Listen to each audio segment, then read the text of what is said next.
Hello and welcome to another edition of Lens Talk.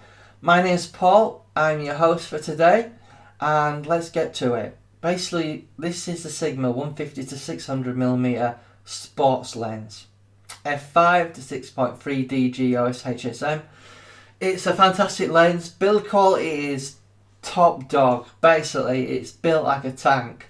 I do find the zoom and focus ring quite stiff, and if you basically hold the lens upside down, it will lens creep, it will drop literally. So you'll need to use that button basically, or switch, to basically keep it in place. The tripod collar doesn't come off, but what a lot of people won't tell you is that part of the lens collar can actually come off, and you can put an Aka Swish collar on there for various gimbal heads if you wish to. And Sigma do a special one. I think it's about £200. Let's get to price. It's on there at £1,329. I can tell you something, that has increased by £200. It was basically £1,199, so it's not far off £200 increase. It seems to be a general thing at the moment that camera lenses in the UK have jumped up in price. I'm not sure what's happening with the market. Is it to do with Brexit, with us coming out of the EU? Possibly, I don't know. Let's talk about the lens in more detail. It's completely weather sealed. Front element is 105mm. Image quality is fantastic. It's basically the same as the contemporary in my opinion, although I would probably say between 500 and 600mm this is slightly sharper than the contemporary 150 to 600, but it's a hair whisker. It's literally that small, you can barely notice it.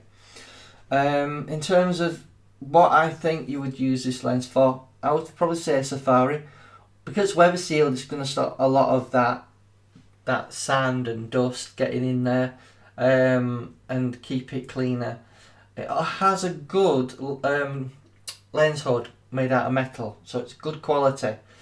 Getting some sort of filter to be on the front, such as a UV filter to protect the front element, is going to cost you a lot of money.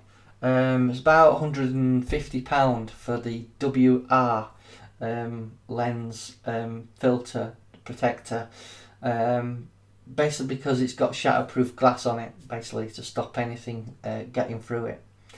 It's certainly a good investment if you want to protect your lens. Basically it's made out of metal, most of it really, it literally is.